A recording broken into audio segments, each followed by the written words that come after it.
All right, boys and girls, we're here with this week's chill stream, and I'm here with my good man, my good boy Tommy. Tommy, how are you going, King? Good. Let's get right into the stream. Oh, no, not that, please. No, not him. Please don't reference. And it seems people like the music, cool music, love the synthwave. Thank you very much, gents. Good to see you, Pog. And whoopsie days, the music is playing on loop for some reason. Let's stop that. All right, we've got Matt Bell, absolute legend. Good to see you, Matt Schneider, Ventura. Hello, friends. I'll definitely get to those questions already. Yeah, exactly. I'll get to those questions soon. And a reminder, ladies and gentlemen, questions get priority if you're a supporter on Subscribestar, or if you send a super chat. Although I don't really recommend sending a super chat on YouTube anyway, because like it's theft. They take like 35% of the cut, and it's funding a big censorship machine. So no, thank you. And by the way, I do actually have an announcement about a new streaming platform I'm going to be part of, but I'll be talking about that a little bit later, because it's actually like an exclusive. You need to be approved by them to get on. There's only like a small handful of people there already, even though there's lots and lots of people who watch it. So big opportunities. But anyway, I'm here with a nice Australian morning with the Tui's new. Let's go, boys. Let's go. There's nothing that says a morning in Australia like alcohol. How good. That's it. Boy. Have you been following the US elections? No, not really. I mean, I've been following the people saying like the typical thing again, where it's like, obviously the Democrat guys are unpopular, and yet they're like smashing it in many different places because the Republicans suck as politicians. Or the other theory, which we can't mention on YouTube. Yeah. Yes, it's been going interesting because I saw on Florida actually that when Biden won Florida, he won by I think about 7 votes. It was very, very close, and when they were doing the counting, they said like it was a very narrow slide, and now it's Florida is getting switched to a red state where I believe Trump or the Republicans are about ahead in about 7 votes. But yeah, democracy. Yeah, it indeed is. Especially, look, honestly, if you look back in US history, like the kind of republic and voting that I actually wouldn't have a massive problem with is the kind of the beginning of the United States, where it was family and married with children, land-owning men who voted, which makes they were the only ones who were allowed to vote, and that makes absolute sense because they're the ones who are the stakeholders and leaders of their local communities. That makes perfect sense. I mean, I still think like something like a tribal council or eldership is better, but that makes sense, and that could work. That could work pretty well. Unfortunately, universal suffrage became a thing, and everything went to crap really quickly. Yeah. I'm voting. Hey guys, I'm voting. I'm making a difference with my vote. Guys. I'm voting. You're not voting. You're what's wrong with society because you're not voting. Hey, look at me, guys. My ballot here is going to change the world. And they vote independent.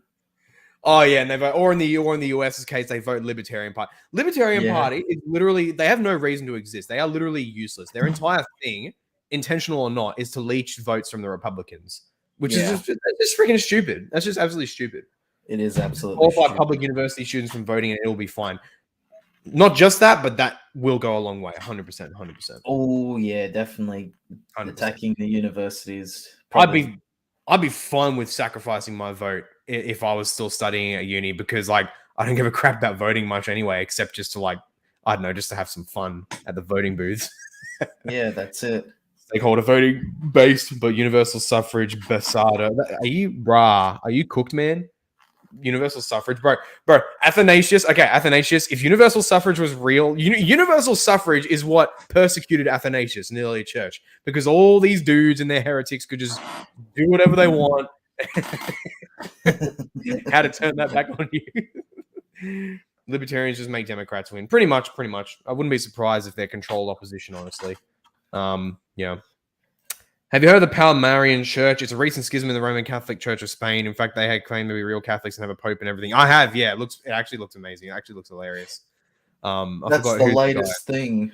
Are you Yeah. following the latest thing? Do you believe in the latest thing? Do you Oh wow, trust yeah. in the latest thing? So Like true. that's it essentially. You know, anyone that breaks away from the church, it's like, oh, we're the actual Catholics and we have our own pope. And like it's like three people that personally know him and no one else. It's Yeah, that's it. uh, But they have like a pretty sick looking cathedral though, from what I've seen. Spain is one of the last like actual countries that you could consider Catholic. But like what's sad is if you go from Spain to Portugal, like it's about a 25% increase in overall like um beliefs and actual like orthodoxy towards the faith instead of like, Hmm. oh, I my mum and dad are Catholic, so I guess I'm Catholic. I'm Catholic now. I vote libertarian every chance I get. Why, Philip? Why? The other Just Philip. why? I know. That's why I'm like, my brother, my apostle brother. Why? My other apostle brother. Why? Good evening to absolutely everybody in the world except Donald J. Trump. Yeah, what's happening with him again? Isn't he basically splitting the Republican vote or like just sowing dissent from what I've heard or something? I forget. I forget what's happening because I've seen Father James here, barely Protestant. He's been going off at Twitter. He does not like Trump right now. Nah, I think the hard thing is that there's two really good candidates for the Republicans, and like there's a chance that both may go for the presidency. So you know that it could be like a case of when Abraham Lincoln ran for the president, and Hmm, that the Democrats had not one but two people. So you know that's how they right. generally split their votes. Interesting. Interesting. He's constantly promoting the worst candidates possible. Right. Okay. There you go. There you go. That's unfortunate. But yes, anyway, what we're gonna do, we're gonna leave questions for now. Send your questions through. And again, subscribe star supporters and super chats. Although again, I recommend just being a subscribe star supporter because A, your money's not going to the leeches at YouTube. And B, it's just infinitely more value because even at the lowest level of support and subscribe star, like $5 or four and a bit US dollars a month, that means unlimited priority super chats for every stream. Like that's just freaking epic, you know. Versus This is epic. versus one super chat, one priority question. That's just infinitely more value. But yes, anyway, I'm gonna actually before we get on to our main topic, I am going to shout out and thank very much my financial supporters. I do not darn, I didn't make the new list of all the supporters I have this month. I need to find a way to grab. Okay, you know what? I'm just going to do the creative thing. I'm going to go to my channel. I'm going to go to my latest short video where I did list my supporters, and I'm just going to share that pretty much. So it should be right True here. recycling, Okay. Paul. True That's it. recycling, That's as the it. world wants. That's it. Recycling, baby. That's how you got to do it. You know, we got to do it to them. Where is there we go. All right. So this is a list of supporters. Big thanks to these gentlemen, and I think one or two others came on. So I'm also going to shout out. I'm going to shout them out by name as well. And so I think one of them was a return because he was supporting for a bit, left, and then he came back or something. So all these gentlemen here, all these supporters, absolute legends. Thank you all very much. You guys are super awesome. You're helping me turn this into a job, so that so I can post more frequently, higher quality, and ultimately, eventually, one day, make a living off it. And I do highly encourage people to help me in that endeavor, so that I can post more frequently and high quality stuff. Shout out to the latest supporter who came after this video. ITF2, absolute legend and Episcopos supporter. Absolutely awesome. Thank you guys so much. And Father James, I have a class teacher tonight, so I've got to get going. I hope absolutely everybody in the world has a good night except Donald J. Trump. Good night, Father James. Good having you here. But yes, thank you, supporters, so much. Absolutely awesome. Adam, good to see you, mate. Go to Subscribe Star if you want to support my work. You want to get some nice benefits while you're at it as well. And right now, because I'm fundraising as well, people, don't forget, for my Greece and Turkey trip. So I've got a little image here to bring up to kind of show that off. Let me share that now. Stop screen, present, share screen, application window. Right here. Yes, that's right, because I am going to Greece and Turkey next year in September, October. Shut the frick up, Pog. A greased up turkey trip. Shut your freaking mouth, Pog. Yeah, mate. As I was saying, Greece and Turkey trip, September next year. It is very expensive. It's not including the $500 deposit I already put down to reserve my spot. It is just under $9,500 because it's a nearly month-long trip with like everything provided. So it's going to be freaking epic. But as a result, it is expensive. So from here on out until July, when the full amount is due, 2/3 of Subscribe Star income is going directly to the little fund, which I will be updating the amount of at the end of every month to show progress. But also, there is the option for people to directly send over money my way, as long as they just tag it that, hey, this is for the trip. And if they do that, every single cent will go right towards that fund. I do not have an exact method right now. I'm trying to find a simple and easy money sending service to kind of make that easy, like MoneyGram or something like that. But if you do want to directly donate to the fund, just shoot me over an email or contact me on Discord or whatever, and just ask, hey, how can I do that? Because I do have bank details and that, but if there's issues with like fees and that, I'll understand. But if you want to do that, if you want to express your interest in sending money directly to the Greece and Turkey fund, you can do that just by shooting me an email or contacting me on Discord or anywhere else where you have me. And why I'm fundraising with the channel, this is because it's bloody obvious. A month-long, well, for one, the ultimate thing for me, spiritual journey, absolutely epic. I'm going to be going where my namesake has been, which is going to be very emotional for me. But also the content. Oh my word, the content in Greece and Turkey itself. It is going to be freaking nuts. So this is, if you send money, whether becoming a Subscribe Star supporter and indirectly supporting that way, or if you just directly send donations my way for the fund itself, you are going to be helping making this possible. So see details. There's a post, as you can see, that's mentioned in the slide there on my website. Otherwise, you can contact me. And I think that's all for promos for now, ladies and gentlemen. Thank you very much. And thank you to all my supporters, absolute legendary people. Anyway, Tommy, let's talk stuff. Let's talk your channel, because this is the main reason why I brought you on here, because you have started your own channel where you do stuff, all right? Yes. And I will, by the way, Pog, I'll talk more later about specific content I have planned. Anyway, what is your channel? What do you do on it? What is my channel? Well, my channel primarily, it's the name, same as my name on the screen, Thomivs Dominus. We talk about news, we talk about politics, we talk about economics, geographics, theology, that kind of thing. And I made a show, and it's called What in the Actual. Now, instead of creating like a podcast or something, I figured I'd just make a show to enhance my main video editing skills, which is where I primarily use this avatar, actually, the Wojaks. Simply because I'm not blessed with a good sound editing system, so I basically catch a lot of background stuff. But one of the other main shows I also have, which was something I had previously attempted to do, which was called The Pope. Now, What in the Actual is essentially a modern news and politics talk show, but The Pope is oh, thank you, Matt Bell.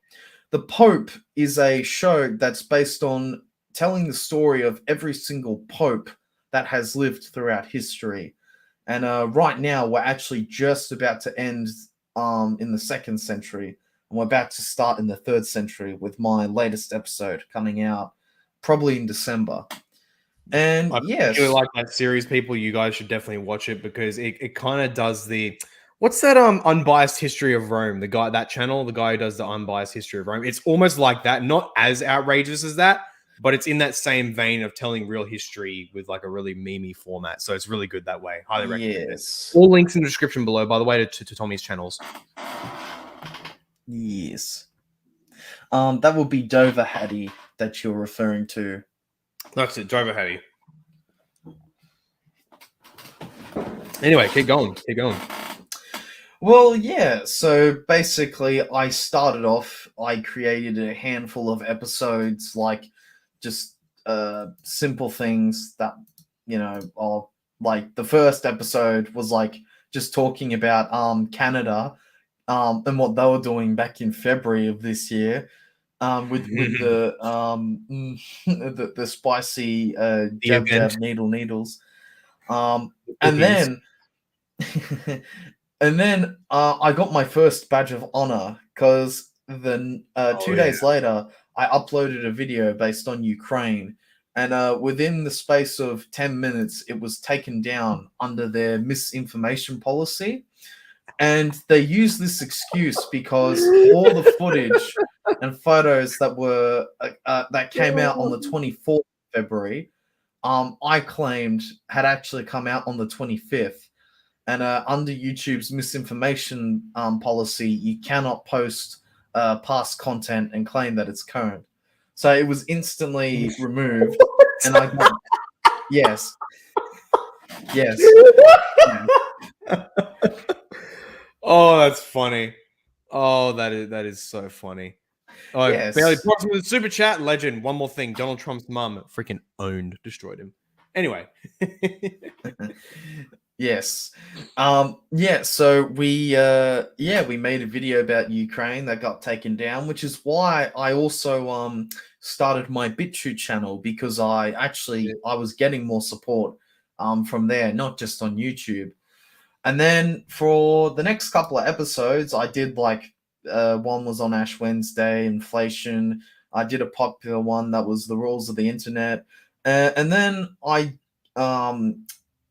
kept doing just simple things that a lot of people didn't mind, until we actually came up to May, when I realized that if I could focus my energy and my animating skills on creating not so much lots of episodes out, because I could do about 2-3 a month, I thought I would put my time and energy into actually creating something good. And it's where I got my first proper video now with 81 views, and that was the Pride Month videos.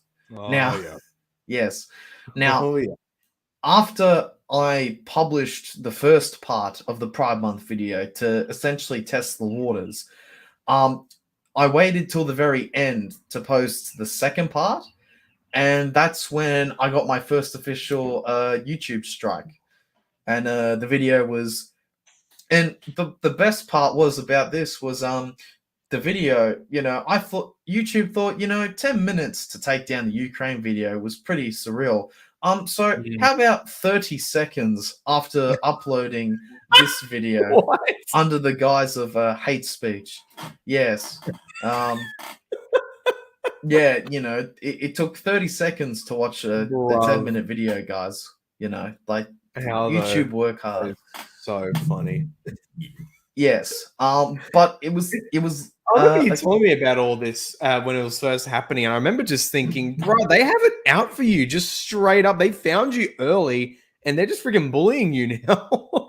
Well, I think the policy that I've always approached with YouTube, as a quick side note, just with my content, is I honestly just I don't care what I put up and if it gets taken down, because I have my BitChute channel, in the event that I were to lose YouTube, that would probably be an honor, not so much a disgrace. But the main thing is there are several other YouTubers that I know that their community is strong enough where even if the channels are deleted and everything, nothing's set up for months, they can still create a new channel later on under the guise of different names and whatnot, and upload new content, and easily get within 1 to 3 to 5,000 views still, and many more subscribers. So I've always kept the policy that, you know, I will post what I post.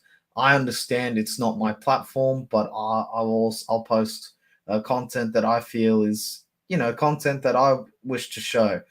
And all the more reason, you know, to challenge a lot of these policies, because granted, a lot of people would think, oh, you know, making a Ukraine or Pride video, you know, that seems kind of edgy. But genuine people who have watched the videos, like if you stop and actually use something called a brain, they'd be surprised what happened. Real.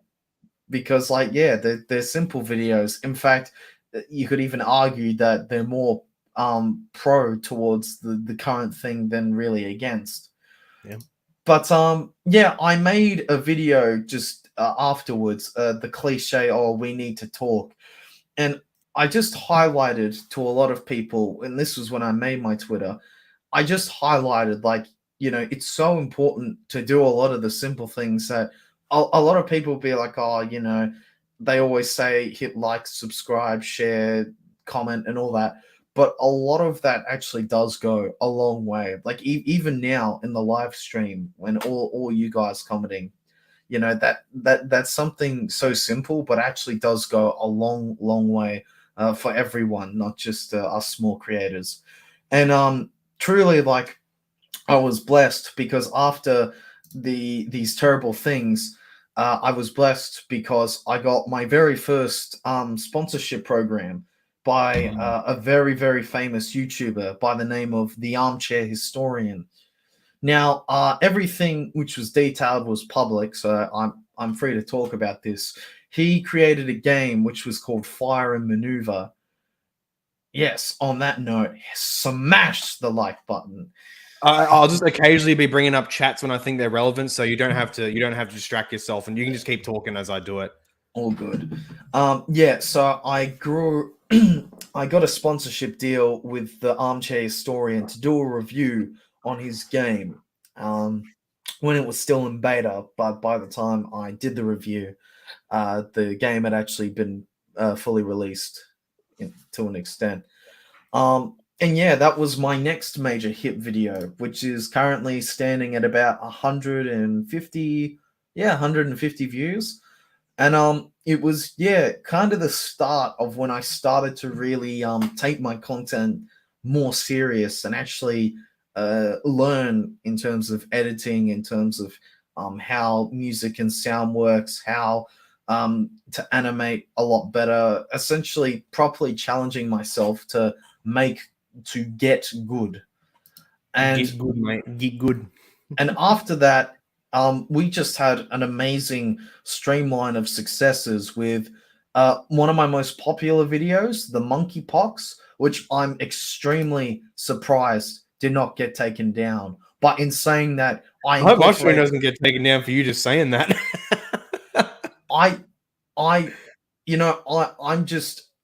I'm just shocked, but I will admit that I went out of my way to make it as difficult as possible to try and get it removed. Good.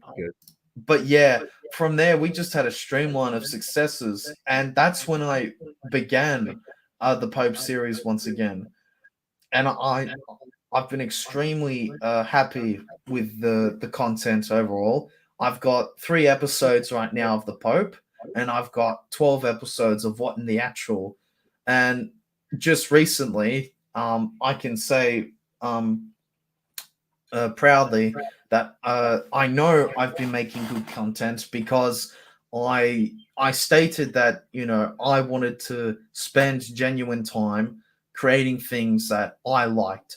And obviously everyone knows the official No Nut November challenge, which I thought, you know, I'll create a video, I'll put lots of time and effort into it. And when I uploaded this video, it had 30 views within the first day, and I was very happy.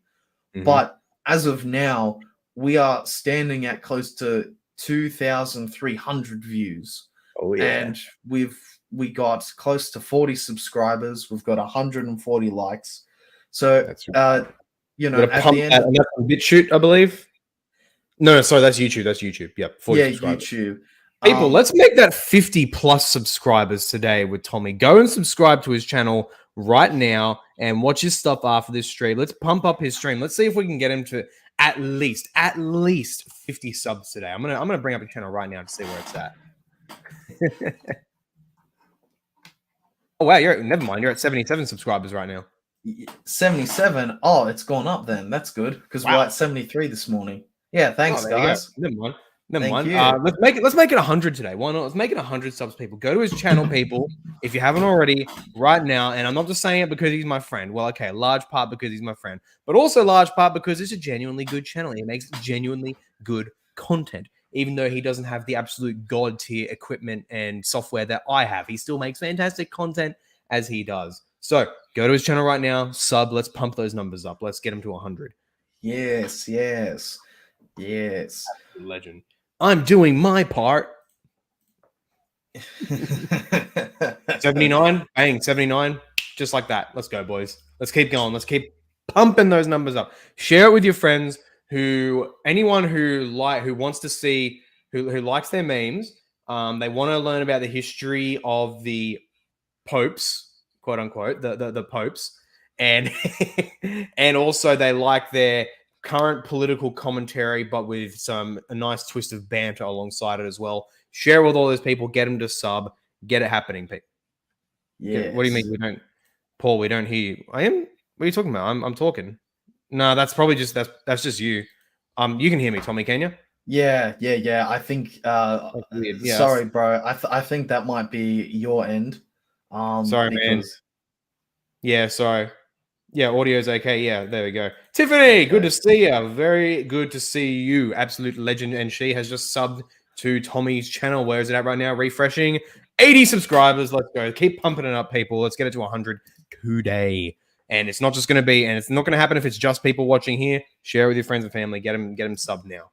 That's it. Yeah, keep pumping that up, people. Get my boy Tommy. Get him launched up.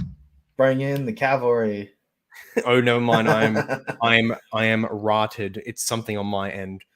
Oh, I didn't realize you were transgender. How brave of you for coming out on the stream. For God's sake, Tommy, don't get my stream news. Tommy, don't freaking do that. Oh, my word. This is why Paul.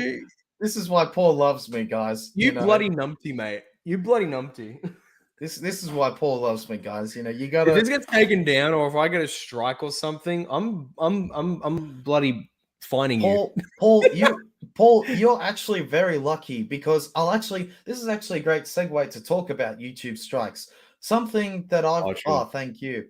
Something that's very important that I'll go back to on YouTube strikes is that officially the system is you get one warning, then you get one strike that stops you from doing anything for 2 weeks. Your second strike stops you for a full month. And then if you get a third strike, your channel is straight up deleted. Paul is actually in a very good position because when you get a YouTube warning, that sticks. You can't actually remove the warning, period. So technically, Paul still has 4 strikes before his channel's gone. That's it. I'm genuinely surprised I've never gotten anything, even though I do try to steer away from it, but I still post some pretty edgy stuff. So I'm surprised I haven't even gotten a warning yet.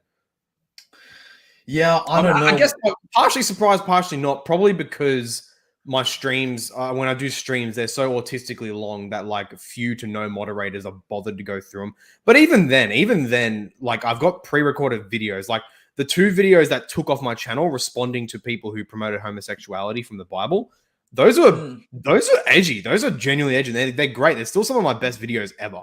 Yeah, and I do intend to bring back that format, people. By the way, videos are coming every fortnight now, and perhaps one day if this becomes a full-time job, if I can at least make it a part-time income like that level, then I intend on weekly videos. But yes, those kinds of videos, really well edited videos. Both the short video format where it's just me talking and it's pre-recorded, but also the kind of longer type of videos which are much better edited, like memes and transitions and all that stuff, blah, blah, blah. Those are coming back as well. So don't fret, friends. They are here Transgenderism and transubstantiation are cousins, allegedly. Oh, Romanism owned, Ooh. destroyed. Oh no, my feelings, they're hurt. By the way, if anyone didn't know, Tommy's a papist. If him doing a Pope series wasn't obvious enough for you, but he's my papist, and I love him. And if anyone tries to attack him, I will bring my cousins from Silverwater on you. Yes. Sydney boys will get that reference. Mm. Not enough denouncing rainbow Episcopalians, I'm afraid. Matt Walsh owned on transgenderism. That's right. That's right. Matt Walsh is actually a he's pretty much he's one of the few people that I've actually looked into in terms of content, because he actually made quite a I wouldn't even say spicy documentary, but the documentary that he created dubbed "What is a Woman." It was literally what a lot of people would look at as basic intelligence, and frankly, like that's how a lot of people now are moving in the social and political spectrum.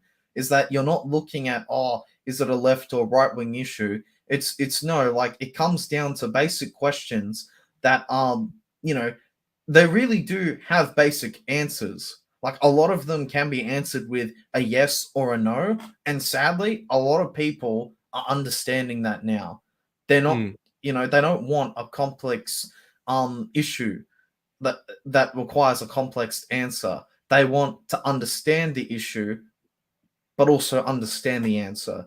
And I think Matt Walsh did a fantastic job in terms of addressing certain things in that documentary. Yeah, I loved the flipping, the absolute reeing and screeching after that doco came. That was something beautiful to behold. All these high and mighty, like, oh, he doesn't understand the science and the nuances of our position for transgenderism, and it's like, bro, you guys are like, that's nice if you guys are like complicated in reviews. You know what else is complicated? Freaking Warhammer 40k lore. That doesn't make it real, okay? Like, come on, just because you guys can make crap complicated and nuanced, and he doesn't understand the argument, that only makes it more absurd because you can't even answer the basic bloody question. Yes. Anyway, what else is there? What else are you working on right now? Well, I'm happy to talk about my future projects because I think a lot of people, love to hear. So what I'll briefly, as a side note, it takes about close to 2 to 3 weeks to like animate a full episode, which is why like you'll see only 2 to 3 videos a month for me compared to Paul. He'll live stream and make content probably more often. But also just with his setup, like, it's different to mine, as we said. So, just as a side note as well, feel free to support me, guys, subscribe and all that, but also understand that there's a reason that, there's only like 2, 3 videos a month. I can't pump out a video a week. If I could, I would most definitely, but I'm focusing now on quality more than quantity. And so with my next projects, my next coming project will be the end of this month. We'll have a video which is based on the end of the No Nut November challenge. So you can look forward to that video at the end of this month on December 1st. Following that video, we shall end the year with 2 amazing videos. One will be the final Pope episode for this year, which will be episode 3. And that will cover the rest of the 2nd century of the papal history. And also, we'll be diving into something that Paul covered, which I'll get into in a sec. Finally, the final video I'll be posting this year will just be an overall cap of all the achievements we did, thanking everyone once again, just making an overall wholesome meme. And then I'll be taking a slight break because come February next year, we will be starting off the year with a World Pride Day video, which is going to be based in Sydney. I won't detail exactly what the name is called, but a lot of people who follow biblical history will really, really like what I've got installed. Oh yeah. And then, So correct me if I'm wrong. You're actually going to go film there in Sydney when it happens? possibly. It just depends. If you do, I'm coming with you. Oh, how good. How good. Yes, but more so yeah, we'll have a future World Pride Day video coming February 17th. And then finally, probably the biggest project I've got installed. I figured next year this was gonna be the first video to start next year until I figured out there was World Pride. Come February 24th, I figured it would be nice to do a little revision of what's been happening in Eastern Europe. And we'll be Yeah. doing In an indeterminate location within Eastern Europe. yes, an undisclosed location around. I think it's called the Black Sea. It's a place that rhymes with two crane, Crane, two crane. It rhymes with that. And we're going to be making a full documentary dubbed Undisclosed Place 1 Year On.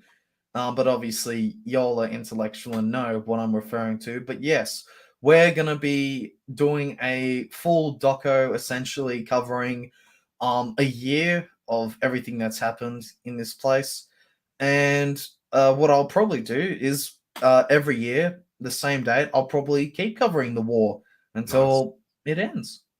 And yeah, that's pretty much what you should do.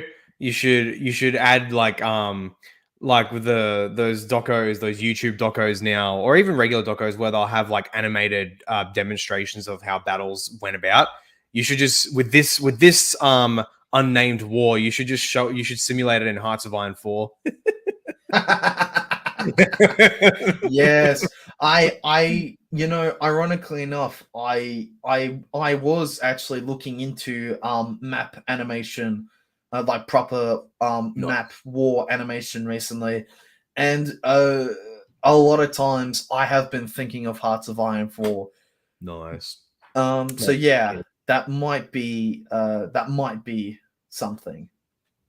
Well, get hyped for that, people. That is going to be super, super epic. Oh man, Tommy, this is awesome. This is you got good stuff happening. You got good stuff right now. And people, remember, if you're not subbed already, go to the links in the description below. Subscribe to Tommy on YouTube, and if you have an account, BitChute. And also, you can even follow him on Facebook because he has a Facebook page just like me. So please, people, go down there right now. Link below. Go to his stuff. Absolutely awesome things in the works, including if we want more of it, more collab material, including with the World Pride Day video, if he does go out to film at a certain event. That's it. But also, supporting me, supporting Paul, we're probably going to do future projects later together. We've got other people that we know that do content or would like to do content. So yeah, definitely, don't just support one, support as many as possible. Give us all your money. Yes. I know you're gonna say. I know you were gonna say. Yeah. Yeah. Certain jokes I won't. I've got a certain item of apparel ready, which I won't bring out now. But anyone who's watched my chill streams or even just private chats on with Christian Wagner on his chill streams and his Discord chats, if anyone knows what kind of apparel I'm talking about there, I'll tell you in the private chat right now, Tommy. Oh, I know what it is. Just don't say it out loud. I know exactly what it is, but yes, there's only so much I can say without getting you demonetized and all that. So yes, that's it. All right. What else have we got to talk about? What else can we chew the fat on? Well, since we got so many lovely guests, why don't we do a little spicy Q&A? Why not? People, send through your questions. I'll give that a minute for people to send through their questions. Once again, priority for super chats and for financial supporters. And especially if you're a supporter on Subscribestar, you can send your question here, but you can guarantee that I will be able to see it if you send it to the supporter questions section on the Discord if you're on there. So yeah, that's pretty epic. But yeah, while those are pouring through, I actually have another announcement, something that was actually just sealed and like confirmed literally minutes before the stream began. But if anyone knows, there's a channel called The Crucible. They're a fairly large channel, and they like to host debates. And it's run by two really good guys. One of them has a bit of a mouth on him, so it's not everybody's cup of tea. The other guy, though, otherwise, he has a lid on it, so to speak. But their names are Pedro and Andrew Wilson. Andrew Wilson's an Eastern Orthodox Christian, and Pedro is a fellow Reform boy. Pedro happens to be a big fan of this channel, so he likes my stuff. We chat about the same kinds of things, and what's happened is that he and Andrew Wilson have recently just started their own private censorship-free streaming platform called Comfy.stream. So I'm going to post a link to it right now so people can take a look at it. Comfy.stream right here. And what it is, there's a whole story behind how it came to be. But basically, if anyone knows Nick Fuentes and how he started Cozy.tv, which was meant to be that, there was eventually came to be beef with him and some others, including Andrew Wilson, because of many things, but one of them being an alleged personality cult with Nick, and how if you didn't like bend the knee to Nick and come in Cozy.stream, you'd get bullied and kicked off the platform and all that. Andrew didn't like that, among other things, like seeming hypocrisies in Nick being a trad cath, but then like associating and having fun with like very non-trad people, among many other things. So he started Comfy.stream as a direct competitor, basically, to be what Cozy was meant to be, but without the underhandedness of it. And what's awesome about it is that it is not everybody can make an account to stream there. Anyone can make an account, like with just a simple sign up with an email. That's it, you're done, in order to join the live chats. But to become a streamer on there, you can't just make an account. You've got to be personally approved by the guys themselves and have an account made for you there, which is why there's only, if you look there right now, there's only a tiny handful of streamers there on the platform at all. Yet, Pedro has been able to get me with Andrew Wilson. We talked about it. And now over the weekend, they're going to be setting up my account there on Comfy.stream. And what's super awesome about this, however, is that, well, I just lost my train of thought for a second. What's awesome is that there's a lot of people who are on the platform already because of the size of the Crucible, and some other people who are also on Comfy.stream. So there's a lot of people who watch it. And yet, because there's so few viewers, there are massive slices of pie, so to speak, to take up. So as soon as I start streaming there, a lot of people will see it, and there'll be a lot of growth, a lot of popular. Did I just do that motion? Whoops! A lot of popularity growth with the channel. And the best part, of course, being that it's censorship free, so I can have totally unfiltered streams. Obviously, except for like basic Christian conduct and all that. But otherwise, unfiltered streams on Comfy.stream, so that I can talk about whatever in whatsoever terms I want. So that's the awesome part about this. And so that's happening over the weekend. I'll be setting up my account, and I will, once it's up, I'll be streaming everything I do on YouTube, also on Comfy Stream. But additionally, I'll also be sometimes having exclusive streams on Comfy that are simply not safe for YouTube. Ventura. So Andrew is against Nick for that, but will platform Warski, who made a song about his abortion. The dramas there. I was just saying like the background of how it came about. Some of the dramas I'm more familiar with, and I think with those, like the likes of Wilson and others, they're on the much better side. Otherwise, though, with other elements of the dramas, I have no idea, so I can't comment. And so I'm just like, whatever. I don't really have a horse in that race. But otherwise, it just seems that Wilson, they're good guys. Again, apart from his mouth, which even I, as an Aussie, can find a bit, I don't like that. Otherwise, though, good guys, Wilson, Pedro, and other people behind them. So that's awesome, and I like it a lot. And so yeah, Comfy's going to be an epic opportunity. Once it's up, I'm going to be sharing the heck out of my platform there. And if you want to join the live chats there, then all you got to do is just sign up with the email, and that's it. You're good to go. You get a username. That's it. What's awesome is that they have their own donation platform there that takes a much lesser cut. YouTube takes something like 35+%, and over there in Comfy, they simply take a 20% cut. And what's better is that, unlike with YouTube, their cut going to the absolute monster machine the progressive machine at YouTube, the 20% cut, which is less at Comfy, is going towards something that's actually good, a censorship-free platform, so that we can actually make this stuff possible. So even with the cut that does go to them, it's worth it. It's totally worth it. And apparently they said I can even use their donation platform across other platforms as well. So that's just even better. And so that's how I'm going to be doing super chats in the future, just by using their own in-house platform, Dono. I think it's called dono.chat or something like that. But yeah, that's what's happening, people. It is going to be super, super epic. And once everything's happening, I'll update you all, and we'll have a launch party stream on the Crucible. Anyway, the other Bartholomew, what's up? We got another apostle here. Let's go. I don't know if I've goodness. That's actually the fourth one now. Yeah. I think this is a Bartholomew who I've seen here before on streams and I've interacted with, but I don't know if it's the same guy. But hey, look at that. We got another of the other apostles here happening, boys. This is absolutely legendary. Let's get this happening. Let's get all the apostles happening, boys. Oh man, that's just great. That's just awesome. Really, really awesome. And people, I don't want to have any chats or arguments about whatever drama is happening there. Again, I literally do not care.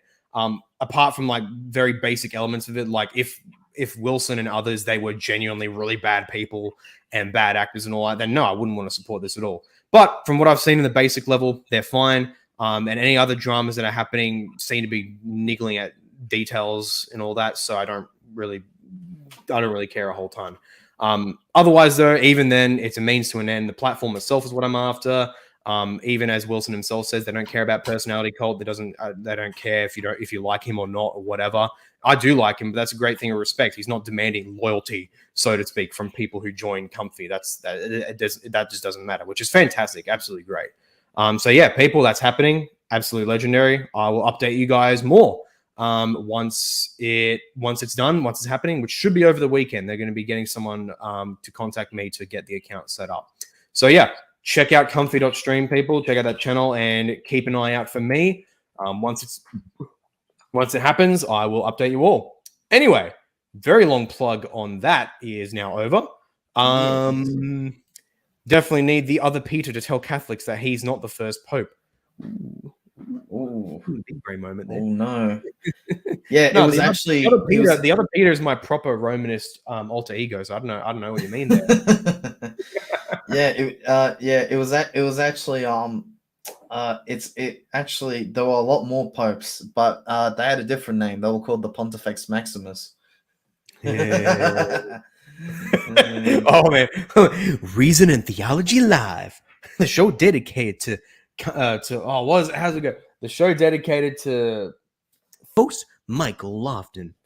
Welcome back to Reason and Theology, everyone. Today we're back here again with another stream full of nuance and charity.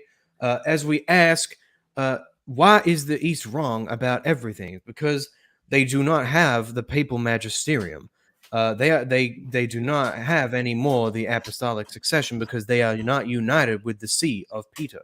And if they themselves look at their own ecumenical council, where they accept the letter of Pope Agatha, which fundamentally defines papal supremacy, they can't get around this. The East is wrong.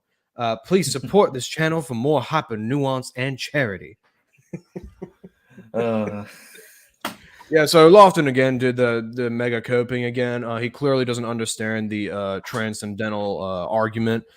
He clearly doesn't have the nous or the phronema because he relies on all his argumentation on classical foundationalism. And of course, that's the root of papal supremacy, this idea of classical foundationalism, because they need a grounding for everything, but it doesn't make sense because everything, there's no such thing as neutral ground. Everything is circular. Everything is theory laden. And so you can't approach anything from a totally neutral standpoint, like so many new atheists try to do. So yeah, Lofton is just doing all this papal copery right now. He doesn't know what he's talking about. Now, Jay Dyer, that is utterly uncharitable and not hyper nuanced. I call on you to repent. I call on you to repent right now for not being charitable for anything you are saying. Yeah, I don't really care, Michael. You're just coping super hard because the papacy is wrong. They dogmatize Pachamama worship and your clown mass. So clearly you're just coping at this point. You don't know what you're talking about. You need more charity, Mr. Okay, I'm done. I can only improv so much. I need to make one with a script. That's all you're getting, folks. That's all you're getting. That scares me. Lol, that dire impersonate. The Filioque led the West to vote for Biden. So true. Yeah, the Democrat victories in the United States in the state elections. Yeah, that was all by the Filioque. Because they denied the essence energies distinctions, and they have two ultimate sources for the spirit, which is totally monothelite and Nestorian and Aryan. You need more charity, dog. You need more charity. You have no charity, Dyer. This is unacceptable. This is unnuanced and unqualified. Oh. Lofton as nuance, Dyer as nuisance. Dyer is a nuisance. Oh man, I love the pun because it's the noose. I just love it when someone else pointed this out, but it's so darn true. When friggin' Ace and Ortho guys, like not all of them obviously, but when so many of them, like the apologist ones, when they'll say, oh, you guys, you Westerners don't know what you're talking about. You guys need the noose and you need the fronema. And it's like, okay, just say mind and understanding. Because those are Greek words. They're not super spiro mysterious Greek words. Nous just means mind. Fronema just means understanding. And you're not even saying it right anyway. I mean, nous you're kind of saying right. It just means it's just nous in Greek. Although it's a retracted S as well, which is a whole different issue.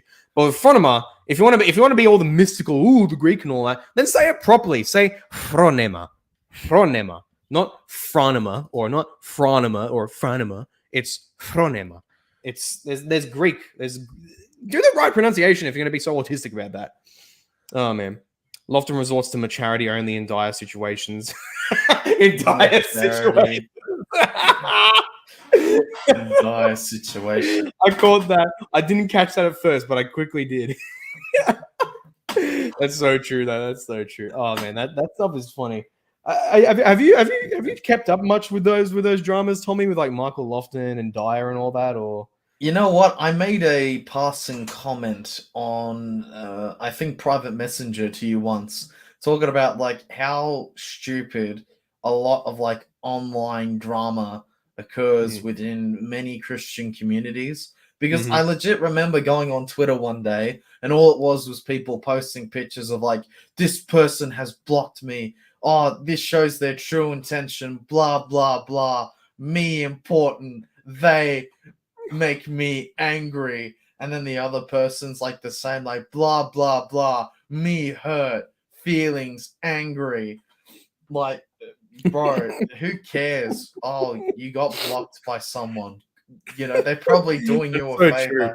Like maybe they blocked you because you're a dickhead. Have you considered that? I'm sorry, that's one of the few times when I'll drop that, but that's true. That's actually true. People can block you for legitimate reasons. Shock and horror. Yes. Oh, yeah, man. it 2 + 2 = 4. Yeah, that's a very Western Augustinian way of thinking. It relies on certain presuppositions, which are they're not grounded in anything. That's the problem with classical foundationalism, saying 2 + 2 = 4. Well, what is 2? What is 2 and what is 4 and what is equals and what is plus? These aren't univocal concepts that are shared by everyone all over the world. Everyone has different definitions of these. Everything is theory laden. So you can't just assert 2 + 2 = 4 without recognizing that you have presuppositions. And that's why you need the transcendental argument in order to argue that the entire world and logic itself, it's all reliant upon the Trinitarian God and the essence energies distinction and the lack of a filioque. That's the basis of all reality. And the West just does not recognize that anymore. I'm not gonna lie. Dyer is entertaining in debates, especially against dilettanti. He is fun, and he is a genuinely fun watching debates. I will give him that. Debates are like very, very easy. I find nowadays, like especially because a lot of people like they care so much and they get so emotional. It's like, no, if you detach the emotional aspect to a lot of things, and if you actually just keep calm, like it's not even a debate, it's just pure comedy to me. That's Like it. that's it. I remember probably the best thing that happened recently was that a few people, some family, some friends, they came into my room and we were talking, and they discussed one of our politicians known as Gladys.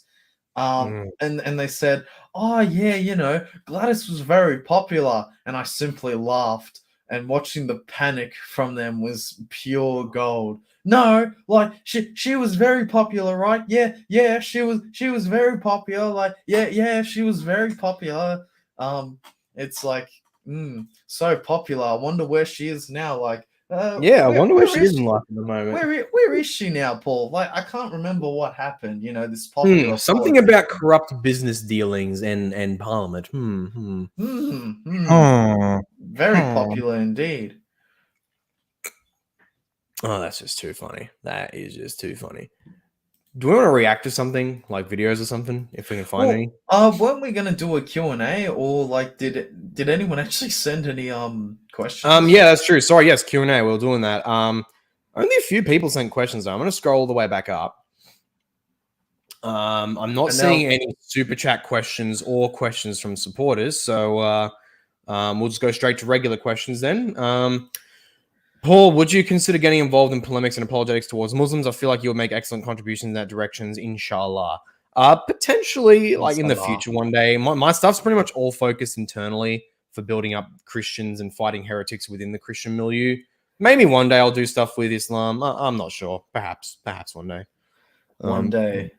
Palmarian Church, I addressed that. Pretty funny. We addressed that, yes. Interesting. So, Paul, what is the significance of being a heretic in relation to the doctrine of the perseverance of the saints? If you are initially really saved and we don't lose that salvation, how can it hurt? Okay, so that's the problem. Is a confusion of categories when talking about the perseverance of the saints. That idea you're reflecting there is a really, I don't know how popular it is, but a lot of people know of it, but it's a really bad pop level version of that doctrine that sometimes people will call once saved, always saved. And it's fundamentally oriented temporally, whereas the perseverance of the saints is oriented eternally. And what that means, I'll explain now. So this popular version of the one you're thinking, where if you are initially saved, no matter what you do, you're not going to lose that salvation, or even if you're a blasphemous, bleeding heretic, Now, the problem with that is that this assumes that the person really did experience certified, certain, irrevocable salvation at some point in the past that couldn't be changed by anything in the future. That's a pop level doctrine, but that's not what the classical doctrine of the perseverance of the saints says. The perseverance of the saints says that God knows and decrees his elect in eternity. And so those guys who will be saved, who experience who experience and receive genuine salvific grace, they will never go the way of damnable heresy or blasphemy, at least not at the end. They will eventually somehow come to the truth, and they will die in the truth and in God's graces, because he has decreed that from eternity past. If someone was to seemingly be baptized and to convert to the faith seemingly, but then later on they become a blithering heretic and they're clearly outside the grace of God, they will not be saved. And in the light of the classical perseverance of the saints doctrine, the perspective is that whatever they experienced in the past, it depends on who you ask. If you believe in limited atonement or if you don't, for those who deny limited atonement, they'll say that they did experience a real sanctifying grace of God, but he wasn't one of the elect from the future, and so they were not going to persevere in that. So it's that simple way. But then otherwise, for those who do accept limited atonement, they will say that whatever they experienced in the past, that wasn't God's salvific grace to begin with at all. And so it's not saying, it doesn't say at all that once you experience a salvation moment, quote unquote, you will, no matter what you do, be saved. That's not how it works. There's multiple ways. There's at least a couple of different ways that classical Reformed, whether they accept limited atonement or not. There's a couple different ways that they'll approach that issue, but neither of them will say this because that's a pop level version of the doctrine, which is probably, unfortunately, that's like it's addressed as if it's the doctrine by many people, which is just absolutely silly. So yeah, that's not what that means. That's not what it's about. No one in the Reformed camp who accepts the perseverance of the saints will grant that someone will remain saved even if they live and die a blithering heretic and blasphemer, because either you are really forsaking God's saving grace, or as per people who deny limited atonement, or you never actually received God's saving grace to begin with. So that's the answer to that. I hope that makes sense. I tried, especially since the debate with Aiken, I've been trying much more harder now to be much more deliberate and careful and clear with my words, which is something I always had in mind. I always wanted to do with my channel, but over time it's just slipped. So now I'm going to be very deliberate with it. I hope that makes sense. I hope people understood that. If anyone wants to be clarified at all, wants anything clarified, then I will do that 100%. Let's see. Other questions. Bring on the questions. Ooh, this is an idea. We're ever going to get Assyrian biblicists on to talk about the Assyrian COE,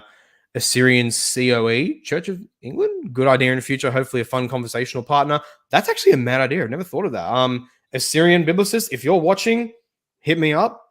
Let's potentially do something happen. Talk about the Assyrian Church of the East. If you're not watching, I'll probably contact you soon. For context, Tommy, he's on my server. He's actually a really interesting guy. He's an Assyrian Church of the East guy. Yeah. And it's fascinating because they split off from most of the other churches, or from their perspective, the rest of the church is split off from them, I guess, many hundreds of years ago. And so in many respects, they preserve certain ancient ways of thought and practice, which were eventually lost, in my opinion, as well, by the later church. Like, for example, from what he's told me, they are not iconodualic. Like, he actually showed me a photo inside his own church, and they don't have any icons at all, which is fascinating. That's very fascinating. Well, see, the irony is the church that we got to now was not the same church that was when it first came into existence thousands of years ago. As a Protestant, I 100% agree with that statement. That's not even a statement. That's fact.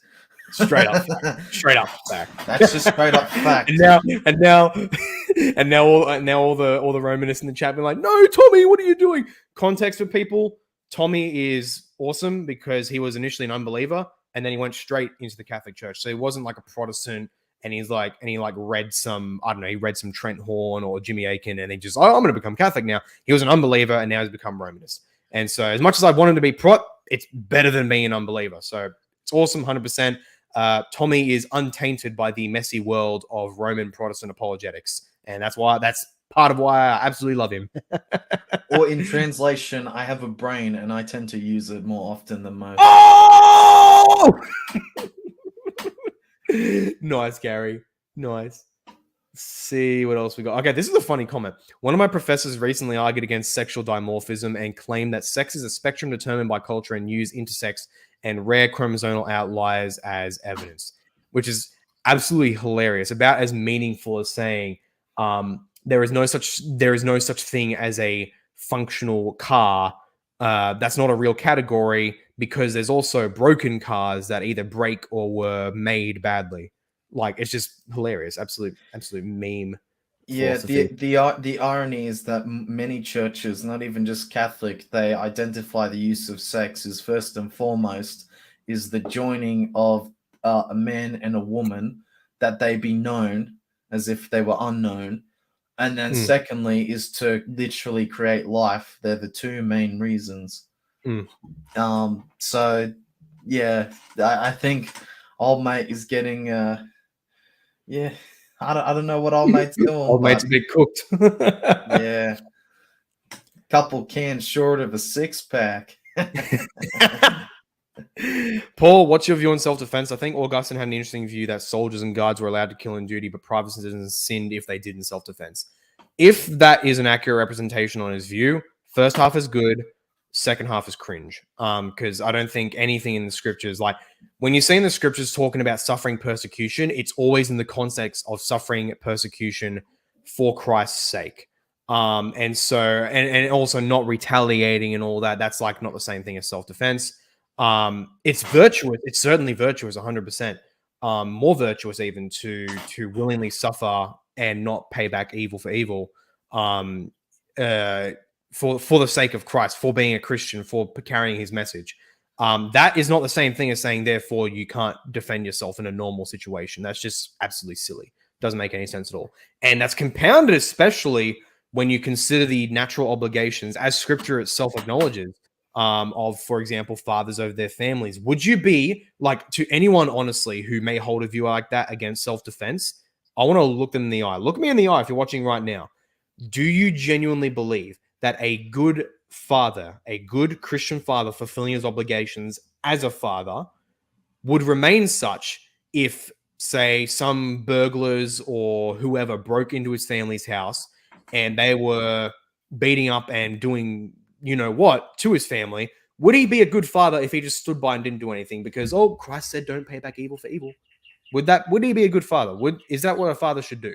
Allow his wife and children to be mutilated by burglars, for example? Is that what a good father would do? That's just a serious question. Serious question.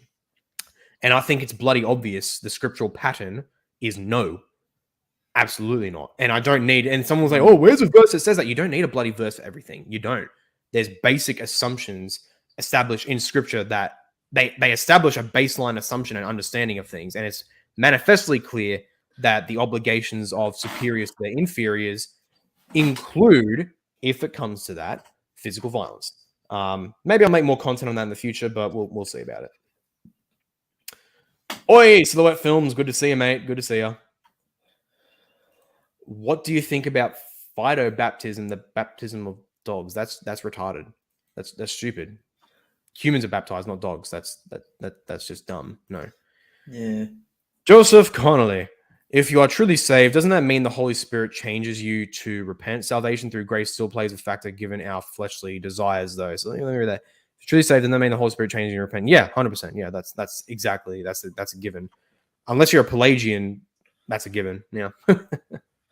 Just because you are Christian does not mean you are neither tempted nor That's it. immune from sin. Probably the biggest thing that I think the clergy need to understand is that they're not just entirely holy, but they are also human as well. That's it. I'd like a clarification. Does that mean, and I think he was talking about my perseverance of the saints comment. Does that mean we can't know for sure which Christians belong to the elect? That's true for everybody. Yeah. Even if let's say you're anti-reformed and you just believe that God knows who in the future will ultimately be saved, He doesn't do anything to determine that at all. It's all about my free will. Cool, whatever. Do we have access to God's perfect knowledge of the future and thus who will be saved, guaranteed? No, we don't. So this is true for everybody. This is absolutely true. We do not know in our finite human knowledge for absolute certainty. Take that carefully. Absolute certainty, we do not know who will ultimately persevere till the end. And that's important because absolute certainty is not the same thing as a general certainty or even a moral certainty. In many of our contexts, 9 times out of 10, people who we see who are genuine, committed, in-depth, real thinking Christians, most of the time, they persevere to the end that way. And so we can have a generally, if you have a deep look at a person's life and thought, you can come to generally accurate conclusions on whether they're going to persevere to the end or not. Exceptions abound. Absolutely. That's the same with every single system. That's just reality. And so the fact that reforms like us, and it's not just reform, by the way, this is Lutherans, this is Thomists, for God's sake, this is in the Roman world as well. Our view of God having a predetermined elect, and us not having access to that perfect knowledge of that elect doesn't change anything because nobody knows who will ultimately be saved with absolute certainty. So, yeah. Where does this guy get the authority to use his own brain? Oh my goodness. You hear that, Tommy? Calling you out, man. Where do I get my authority to use my own brain? It might be when Christ said, go forth and baptize the nations in the name of the Father and of the Son and of the Holy Spirit, when I get my own authority to use basic intelligence. That doesn't that doesn't decree, or I should say, threaten the status quo, or that of certain things that, frankly, I don't require authority to say certain sin bad, do this to repent. You know, Mm. does that mean I can discuss the legislation or even the theological understanding that the church takes place? Well, I can hold an opinion, but that doesn't necessarily mean my opinion has authority. But yeah, I would say that to a self degree, many people do have authority to dictate certain facts, but whether or not that is actually whether or not essentially people choose to whether they do or don't listen and whatnot. I can say a lot of things online, but that doesn't necessarily mean I have the authority to change those things. And that's what it probably mostly comes down to. Yeah, that's right. There you go. There you go. Where does Tommy stand on the Vatican II question? Oh, this is a fun one. Oh, happily. Well, as it states in the very book of the Vatican II, it is that of the Latin Mass and Gregorian chant that is the one and only true way to worship. Those are the official words. So those Ooh. people who state that, oh, I don't believe in the Vatican II, well, intellectually, you're stupid, because then you're literally disagreeing with what many of the people stated, and those are the official words. There's only one, the only official way to worship the mass is through the Latin chant backed by Gregorian chant. And then other people who say, oh, well, I don't like the Vatican II because it caused all the degeneracy and all the things that came, the church be bad because Vatican II. It's like, that's such a cop out. Like, even if you look at the basic nature of, from the, like, going back 20 years, from the 40s all the way up to then, no, not 20 years, because Vatican II was my, yeah, go back several decades, from, like, say the 1900s all the way up to Vatican II. Like, the fact remains, the Vatican II, in my personal belief, I don't have anything wrong with what was officially written. However, I take issue in the fact that um, it's a sad excuse to try and claim that this is what's wrong with the church, and all that. There was, I believe it was, there was a friar, a bloke. He has a YouTube channel. He reacts to videos online. He's a young friar, and he made a fantastic video Breaking the about it. habit. Breaking the habit, yes. Yeah, Hmm. yeah, yeah. He made a fantastic video about the Vatican II.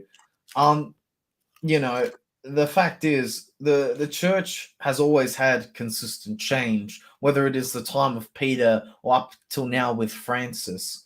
Um, so I would say that with the Vatican II, I don't use it really as a cop out, as an excuse to say, "Oh, church bad, me angry." You have to understand. I would say the different factors um, before making a lot of these very difficult arguments, because it's not just a private but also a personal matter as well when detailing the Vatican II. Though I will also say, um, I think it's very ironic that one of the biggest things with the Vatican II was it is essentially a trad's wet dream, but has created all these normies Right, across language, the world. language.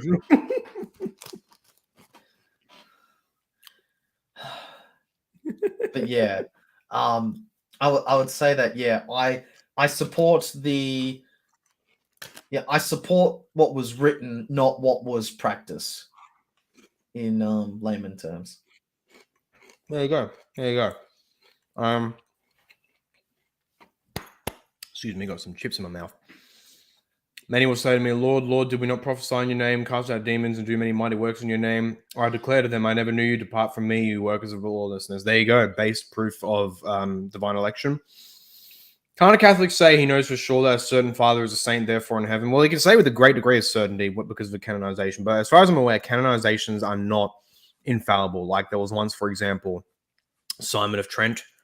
He was a saint, and then he was removed off the calendar, I believe. I don't think canonizations are infallible, if I'm not mistaken. So, yeah, even then, it's not an infallible certainty. Which again doesn't mean no certainty. Doesn't even mean no good certainty. So, yeah. Question to Tommy: what liturgy does he intend? Novice Ordo, TLM, or Byzantine? Well, the mass I go to is practice. It's not actually at an official parish. It's actually at a priory with Benedictine nuns. It's open to the public, and officially, I believe it's a Novus Ordo mass. However, it's practiced with a certain degree of reverence, but also it incorporates a lot of Latin chants instead of many of the modernist chants. So I would say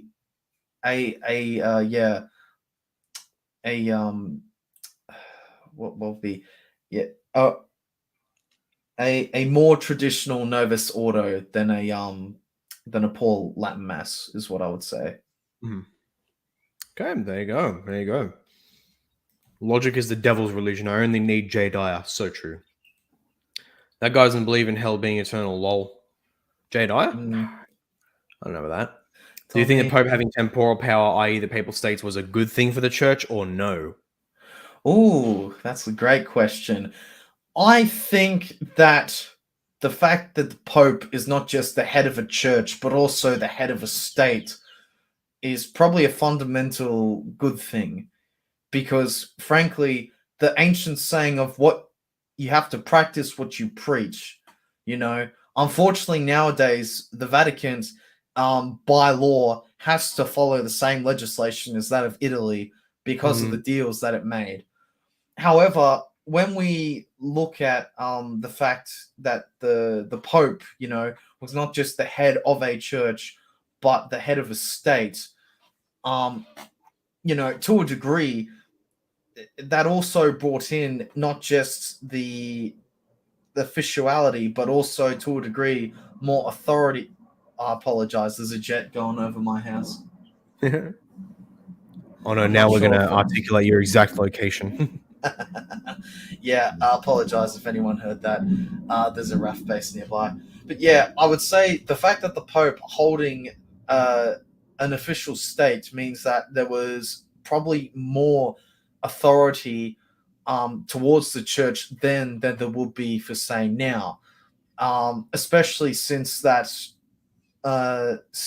Pope was not officially the Papal States, they probably held a better degree of power and influence towards things such as diplomacy, especially economics.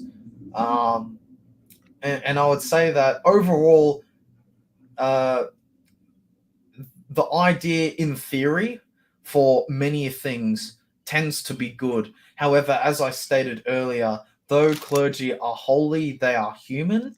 And as we have seen time and time again, not everything that's put into practice is always put in place correctly. Because we had popes such as the Borgias and other people that obviously were not, technically practicing true Catholic doctrine. But I would say it was a good thing. Yeah, there you go. There you go. I'm of that position where very firmly I am against an institutional combination of the church and state, not the meme view of church state separation, as in no religious influence over the state. I'm the exact opposite. Like the law of Moses should be the most fundamental legislation in the state. Period.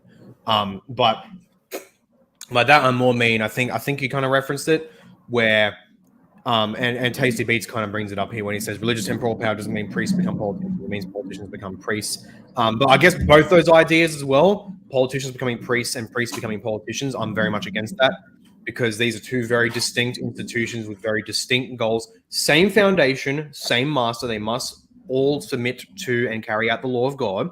But in terms of the institutional function, they are that different enough that to cross them over on an institutional level is a horrible idea. Like, one way I think of it is how the nature of politics, even with a good system, is rough and inevitably has some degree of a corrupting influence. And so for a priest to be a politician when he's supposed to be like the beacon of light and truth and sanctification for the local people, that's a freaking bad idea. Like, the politicians need priests who are not involved in that world in order to keep them in check and bring them back on the straight and narrow. So they complement each other beautifully well, but they can't be combined. It's pretty much the same thing with male and female. You can't combine those roles. You can't cross them over. You can't mix them up. They are two distinct functions, two distinct natures that need to complement each other. They both need to exist as their distinct selves so that they can complement each other and accomplish the greater good. So that's kind of what I think. That's kind of what I think of that as well. Fulton J. Sheen couldn't have said it better, Paulie. Who? Fulton J. Sheen. Fulton J. Sheen. Fulton Sheen. Yeah. He actually did say something very similar along those lines. That it's the function, like the terminology he used, like he really went in depth into it. But yeah, if everyone wants to keep asking questions for me or Paul, like, I'm happy to answer them. I don't mind. 100%. Keep sending questions my way. Yeah, 100%. I'm pretty sure canonizations are infallible. The Pope in a ritual declares someone a saint does have the phrase the Pope, I declare and confirm, or something like that. Interesting. Actually, well, that depends, because if you ask Michael Lofton, and this isn't me mocking him or anything, but he does big study in the magisterium, so I give him some weight. Apparently, by the 19th century, after Vatican I, the norm for ex cathedra statements, for infallible, if you will, statements, to put it crudely, is to include the word I define. And so, normatively, since Vatican I, an ex cathedra statement needs the statement I define, because he's actually defining something as like of the faith itself, and so infallible.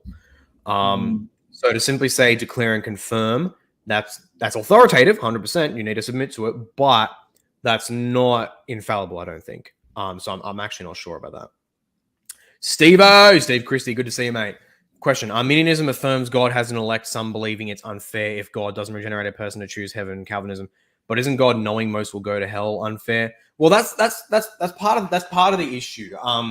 Like, for those who deny, who fundamentally deny predestination of the elect, which again, it's not just Calvinists, it's Lutherans, it's Thomists, it's Augustinians, it's multiple different groups across denominational lines, for crying out loud. But to ask them if they say that this is ultimately, well, even Arminians, of course, the classical reformed, quote unquote, Arminians will say that God's grace is still necessary to bring man's nature to a level where he can choose. But ultimately, in that sense, ultimately the choice is still with the individual man to make that free will choice to follow God or not. The problem is, though, for when people, as you say, Christie, some people will say that Steve Christie, I'm using his last name, that it's unfair that God chooses some people to hell or not. It's literally no different, because, as you say, God knows some people will be damned, and God knows some people will be elect, and His knowledge of the future is perfect. And that's when you ask, it's the same thing, because you've got to ask Him, how does He perfectly know the future? How does He not just have an indeterminate knowledge of what could happen? How does He actually know what will happen for certain? What actually makes the future carry out in such a way that it will end this way no matter what? How does God actually have that knowledge? Simply saying peering into the future, or He can see the future, that doesn't actually answer the question. Why is the future fixed in God's mind? Why does God have a fixed, perfect knowledge of the future? What actually makes the future go out that way? So even if we were to grant that there's a perfect free will, okay, people have a mad, big free will to choose God, if He infallibly knows who will choose Him and who won't, on what basis Like they can't change it. The future is fixed because God knows what's going to happen. The future is fixed. And so what fixes that future? You're in a dilemma. Either you have to posit a force outside of and arguably greater than God that fixes the future for him, or you could just follow the Bible and the Reformed and the Thomists and the Augustinians and the Lutherans and whatnot and say that God established, like how a man writes a story on paper, God divinely decreed all that will come to pass. That's why the future is fixed. That's why God knows what's going to happen in the future infallibly, not just what could happen indeterminately, but what will happen, because the future, he fixed the future himself. That's the only way you can answer that. And I remember seeing, for anyone who knows them, the Provisionists, they're basically, respectfully to them, they're Pelagians with a different name. That's what they are. And so I remember seeing one of my own friends on Twitter, Reformed Dweeb, that's his name. He was pulling him up on this. Like, how does God, if you guys grant that God knows the future, how do you explain how he knows that future infallibly, unless that future has been fixed beforehand by God? And they were just tap dancing around that answer entirely. It was actually amazing. Which is why now a lot of a bunch of provisionist folks, including like the big granddaddy of provisionism, Leighton Flowers, they're kind of cozying up to open theism. And for people who don't know, open theism, the view that God doesn't know all things, quote unquote, and that God can learn, including with respect to the future.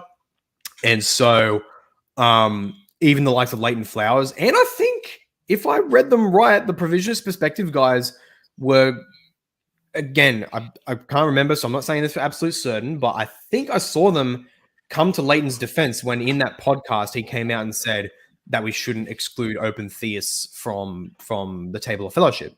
And I think the reason why Leighton Flowers and others are going that way is because I genuinely think they know in their mind that open theism is the only way they can consistently hold that man is truly free to make a decision apart from God's influence or apart from God's will or decree, and yet have that not contradict with a fundamental thing of God's nature. Because if God is omniscient, and he perfectly knows what will happen in the future, then it's fixed. Then there is a divine decree. You can't get around that.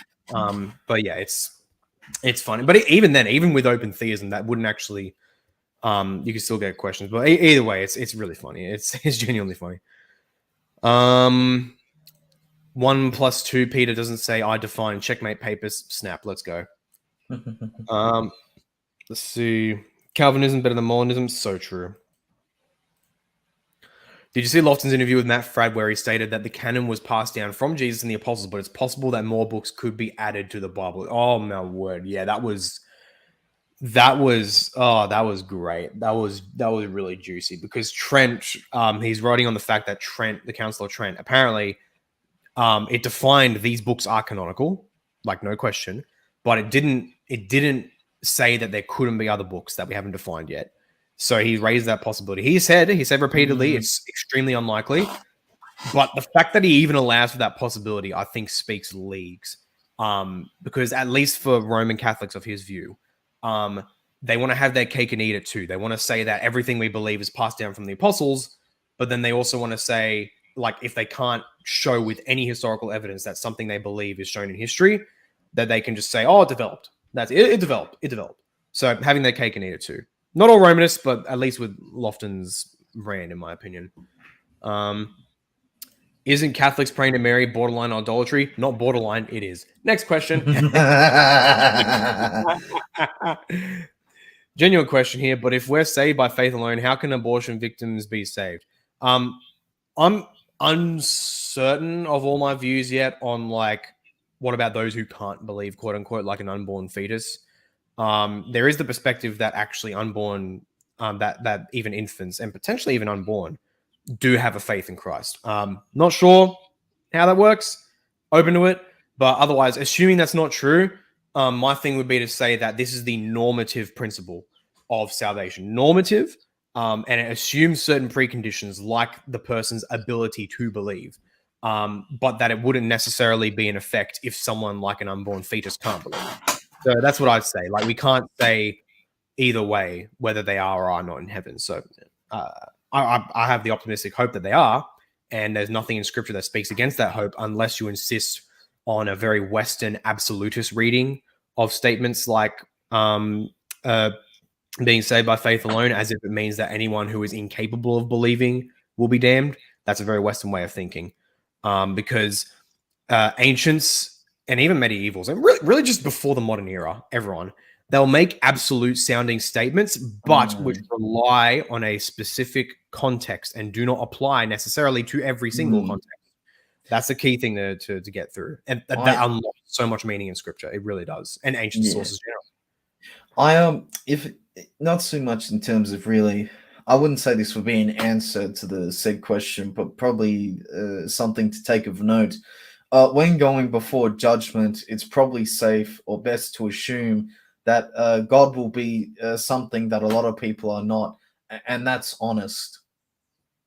Like that's genuinely probably what I would assume is probably a safe understanding, of what judgment will be.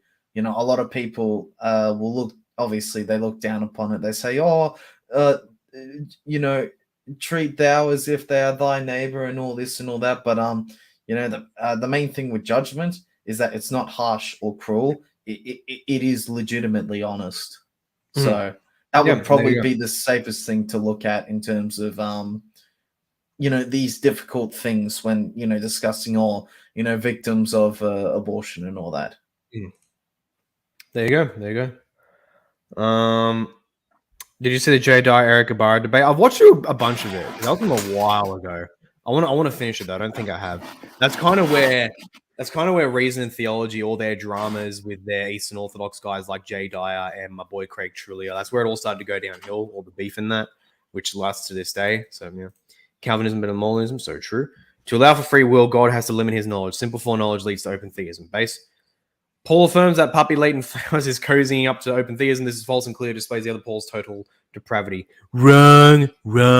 Watch his recent podcast clip where he said exactly that, bro. But can't God know all infinite possibilities from all our infinite choices? I mean, yeah, he can. He can have that theoretical knowledge, but that doesn't answer the question of like, why does God, as Scripture itself clearly attests, have a perfect knowledge of what will happen? So not simply what could happen, but what will happen. If God knows perfectly this will happen in the future, by definition, it's determined. It's been determined. The question then becomes, by what or by who? So, yeah. Counterpoint to your cringe, perfect foreknowledge, determinism, based Molinism. No. So, again, as I said, if he has perfect foreknowledge, then by definition, that thing has been determined to happen.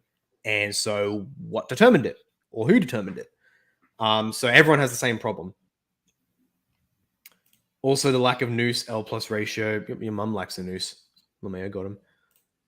That was all me at the other poll. My question. I forgot what you're talking about. The other poll: is there among Reformed theologians any speculation whether most people are damned or not? Catholic theologians like Saint Leonard of Port Maurice thought most Catholics were damned. I don't know. I haven't surveyed the Reformed, so yeah. The bishops at Trent actually voted on that very question. Did they? There you go. Yeah, it's a very difficult thing understanding hell because to a degree, we don't actually know what it is or to an extent what it actually has become. Because all we know is in terms of from biblical history that Lucifer, dubbed the bringer of light, along with a third of the angels reside in hell, as well as the assuming the 6 names of the Antichrist. But we don't actually know how many people, what type of people. A lot of these questions we genuinely don't know because to the degree that we don't control judgment. So we may very well never know until we ourselves are judged. There you go. Yes, but TOP is huffing James White's frontier. Oh yeah, Papa White's ultimate frontier. I want that. If God knows all things in the future, then there are no possibilities, only certainties. That's right. Which is why I say something like a theoretical possibility. For example, here's what's happening right now. Theoretical possibility that I could either drop this thing, this bottle cap, or I don't. I didn't drop it. Theoretically, it was possible. In God's mind, that was theoretically possible.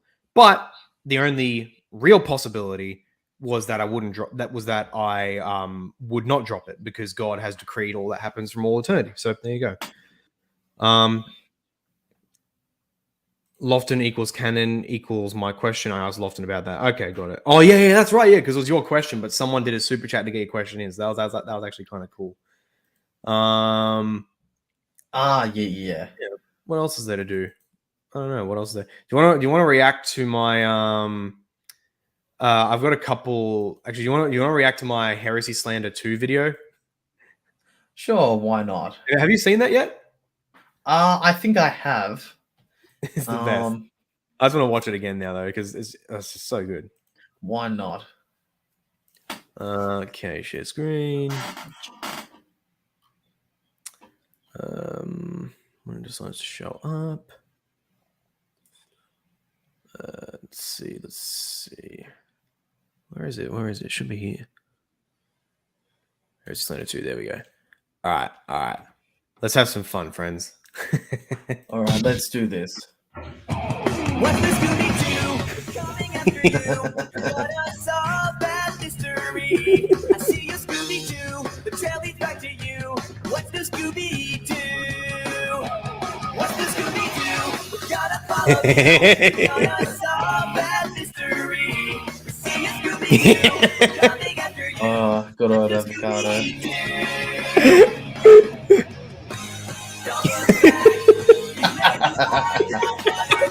Real. I can confirm this. And this.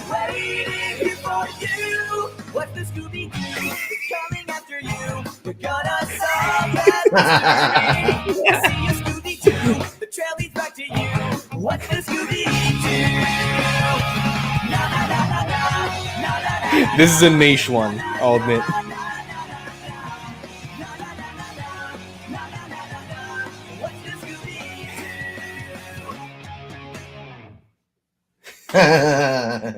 Me being correct on everything.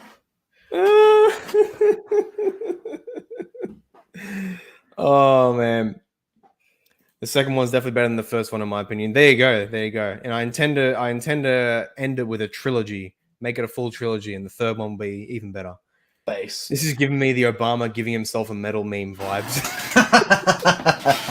Actually, though, my meme video is the best. Absolutely true. Yeah, I'm proudly giving myself a medal. Mullen is slander. Subscribe star lost.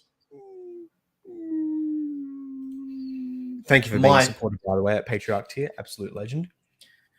Feelings hurt. Me angry. Straight up.